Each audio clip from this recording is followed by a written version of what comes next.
Amém. Louvado seja Deus. Que bênção, né? Essa manhã, com grandes surpresas, né? Coral de crianças, coral de adultos, né? Coisa top aí. Se tiver algum administrador de shopping, pode chamar a gente. Né? Mas louvado seja Deus pela vida de cada um de vocês que tem se dedicado, né? Tem entregado o seu melhor ao Senhor. E toda vez que nós fazemos isso, o Senhor se alegra, é um incenso agradável às suas narinas, né? Cada um tem um dom, tem um talento, né?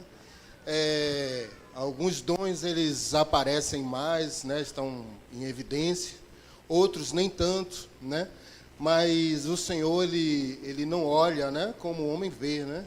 Deus olha sempre o nosso coração e como nós estamos ali servindo a Ele, entregando as nossas vidas, os nossos talentos, entregando o nosso coração, entregando tudo que temos e que somos a Ele, né? Ontem, pelo próprio Satanás, digamos assim, ou pelo próprio sistema, eles estão ali servindo esse mundo com seu corpo em prostituição, mas as meninas daqui as reuniram e serviram a ela, tanto no alimento, como no acolhimento, como nas Sagradas Escrituras. E fazendo isso tudo, acredito, com muita fé, com que venha em cada coração delas um novo nascimento, um milagre da salvação, um milagre, né? Porque para isso ele veio, né? E para isso nós estamos também servindo ele aqui na terra. E que o Senhor use cada um de nós, né? Onde quer que nós estejamos servindo, seja na operação de um caixa de supermercado, seja no bombeiro, né? Seja como um médico, tudo que nós vamos fazer para a glória de Deus, e sabendo que o Senhor nos enviou naquele lugar e Ele está conosco ali, nos ajudando também na nossa caminhada, né?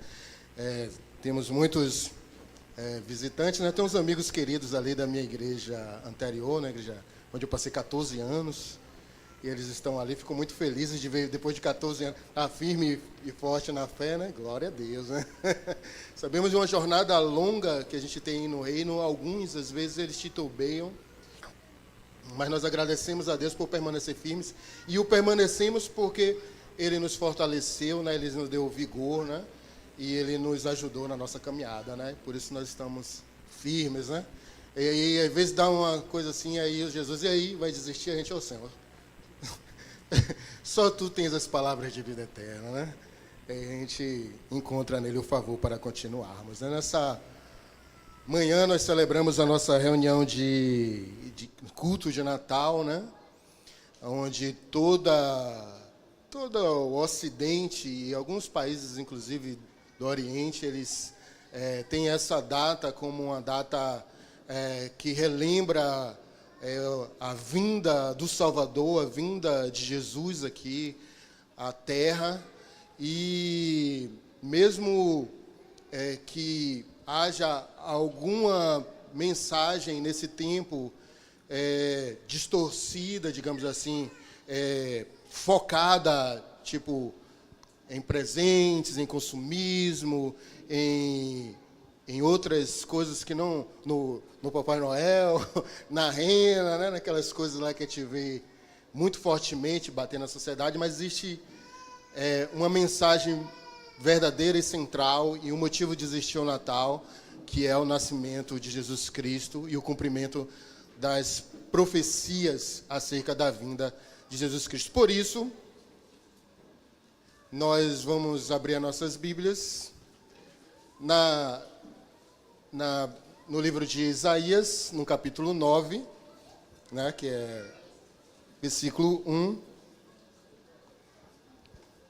Isaías é um profeta que viveu aproximadamente 600 anos antes de Jesus nascer, mas ele foi agraciado por Deus com muitas visões e percepções messiânicas acerca daquele que viria, da sua missão, e ele foi muito usado e escreveu muito sobre isso, de maneira que o próprio Jesus leu os textos de Isaías lá na sinagoga e disse, hoje se cumpre essa palavra, né?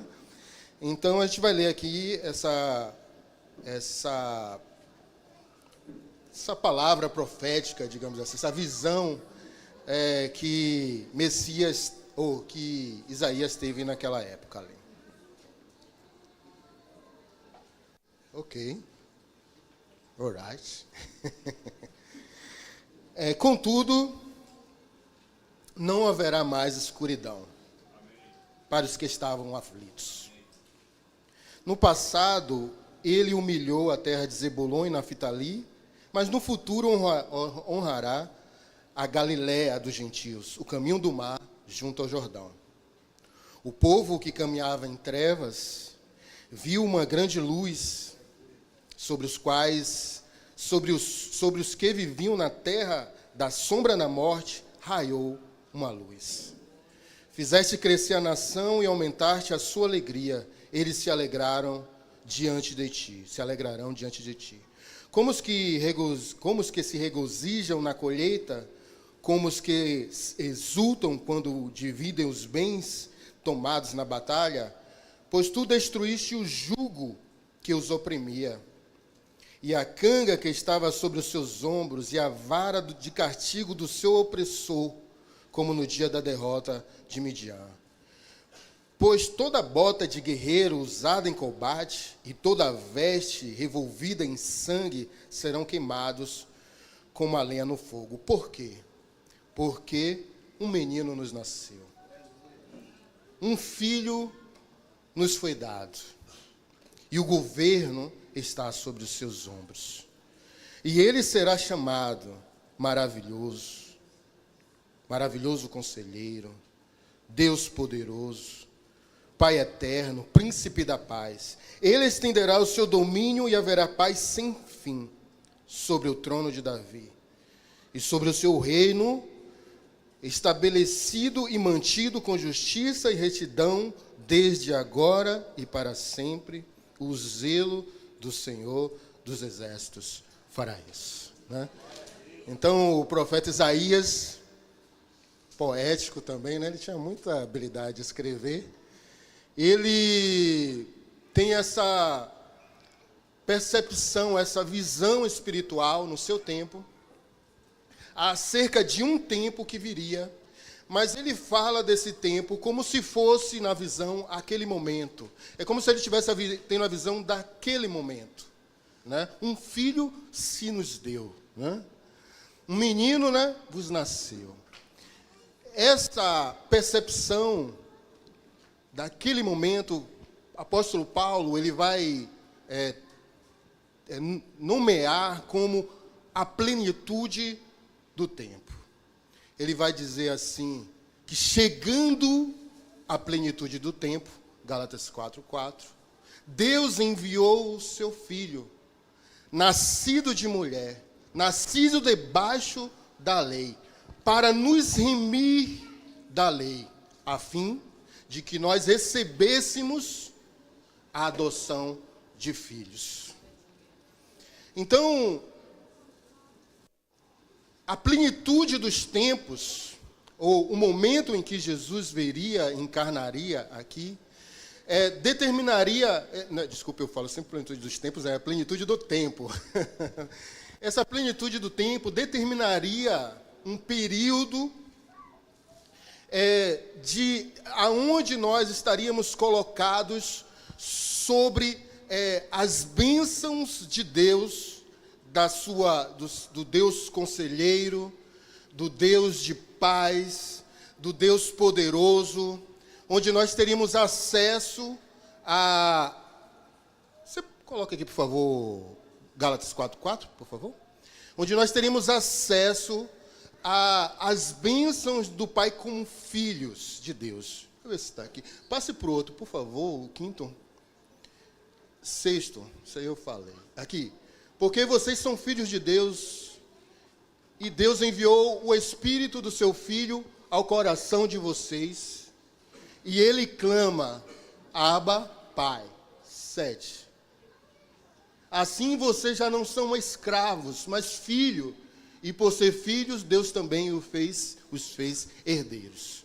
Então, há uma época em que nós estávamos obscurecidos nos nossos corações, onde nós andávamos segundo os nossos próprios caminhos, onde nós estávamos andando segundo o nosso próprio curso, o curso deste mundo, e estávamos perdidos e longe de Deus. Mas chegando à plenitude dos tempos, Deus enviou o seu Filho para que nós nos tornássemos seus filhos. João 8 vai dizer que todos aqueles que nele creem, Deus deu a eles o poder de se tornarem filhos de Deus. Talvez algumas pessoas não gostam muito dessa ideia, né? Só é filho, né? Alguns são filhos, outros não. Todos nós somos criação. Mas a Escritura diz que todos aqueles que nele, Jesus, creram, que é o Filho que nos nasceu, Deus os tornou filhos de Deus. E aqui também, nesse texto que nós lemos, diz que nós, por causa da plenitude do tempo, Deus nos deu a adoção e nos tornamos filhos de Deus, né? Essa é a grande bênção que nos foi dada por intermédio de Jesus Cristo no Natal. Entendemos que a plenitude do tempo, aquela visão que Isaías teve, que nós acabamos de ler, ele não consiste somente no nascimento de Cristo, mas no desdobrar de muitas operações de Deus a partir do nascimento dele.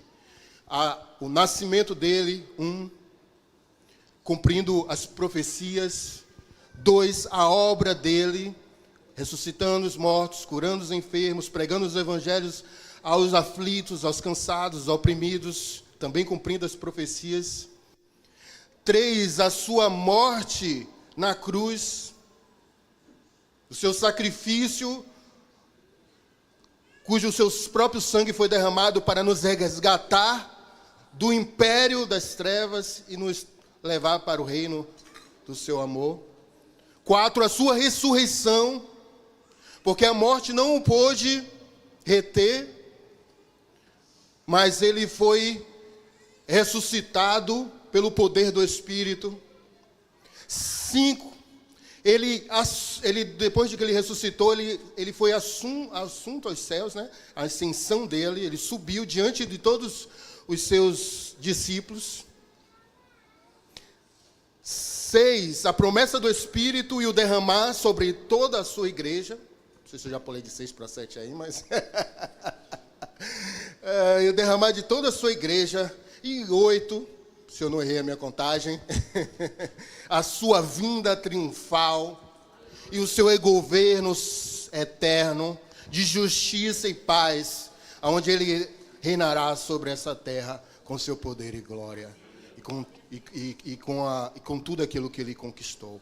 Então, a plenitude em qual nós estamos incluídos, nós estamos no tempo da plenitude do Espírito. João, no 16, ele vai falar exatamente sobre isso, que ele é Colossenses, ele é a plenitude de todas as coisas, Jesus Cristo.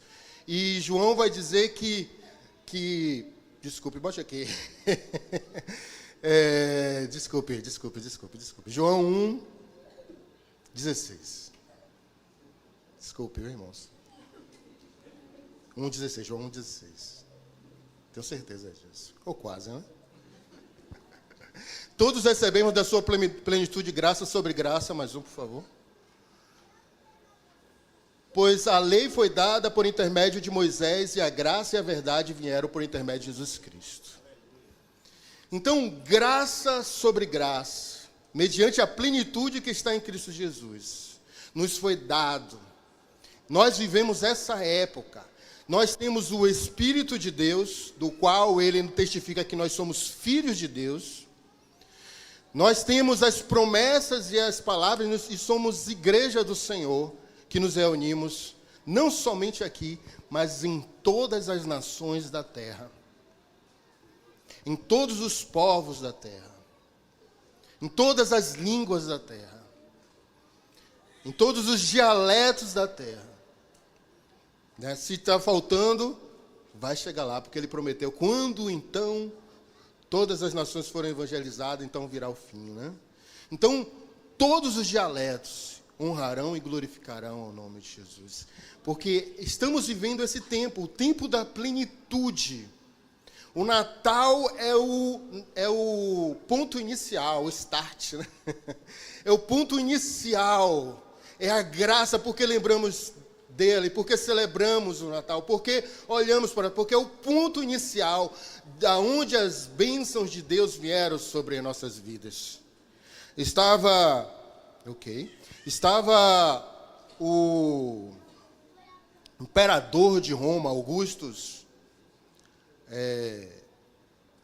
César, Otaviano, primeiro imperador de Roma, porque antes era uma república. Ele fez um decreto, ele fez assim, olha, quero que faça o recenseamento de todas as nações que nós dominamos. Roma tinha dominado várias nações, inclusive Jerusalém. E então foi feito aquele recenseamento e chegou a mensagem em Jerusalém. José e Maria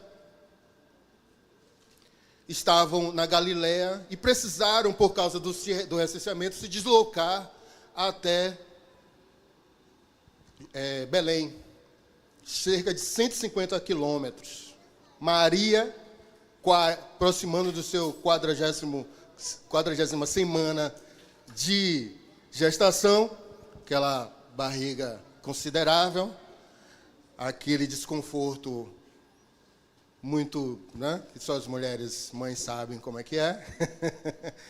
Né, e ela precisou se deslocar numa jumentinha durante 6, 7 dias, até chegar à cidade de Belém.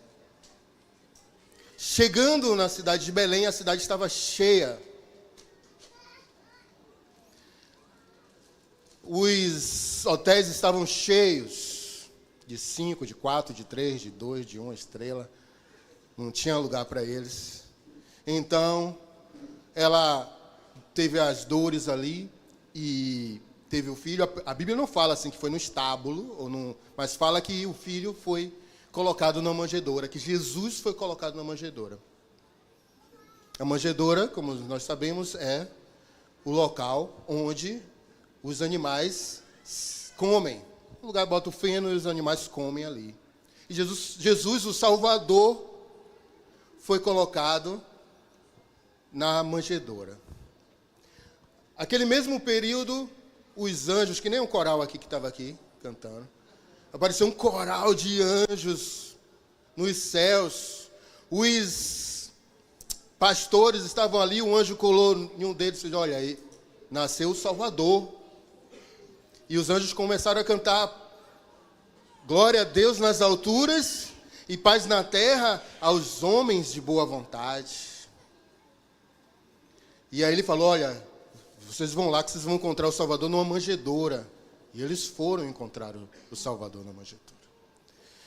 E eles ficaram, o que está acontecendo nesse dia? O que está ocorrendo nesse dia? Para jogadores de RPG, né, como se abrissem um portal, né? Como se alguma coisa estivesse acontecendo naquele dia. E de fato iniciou o ano agradável do Senhor, o dia da vingança do nosso Deus, o tempo da nossa redenção. E eu digo, nós que estamos aqui em Brotas nesse momento, e de vários bairros dessa cidade, nós fomos alcançados por causa daquele sacrifício, por causa daquela vinda, porque ele pisou o pé nessa terra, ele humilhou a si mesmo, tomou a forma de homem, e esteve aqui para nos salvar, manifestando o amor de Deus, que tão conhecido na Bíblia, né, que é João 3,16, que Deus, ele amou o mundo de tal maneira, que deu seu Filho único, para que todo aquele que nele crê, não pereça, mas tenha a vida eterna. Tenha a vida eterna, que está no coração de todo homem, né?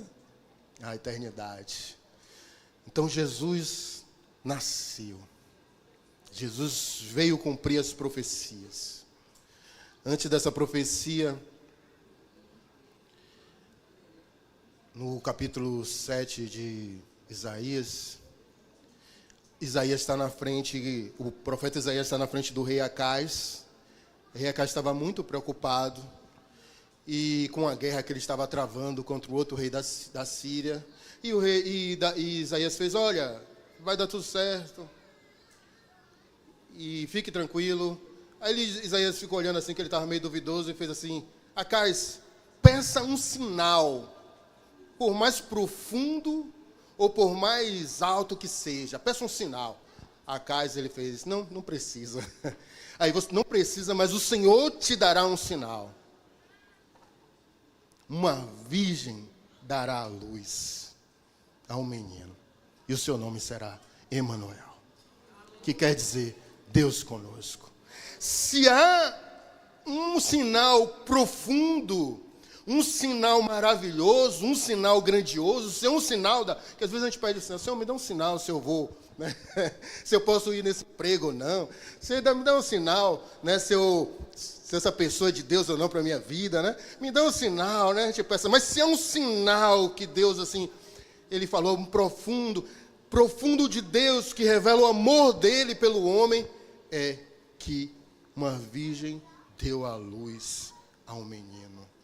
E o seu nome é Emanuel. E ele está entre nós.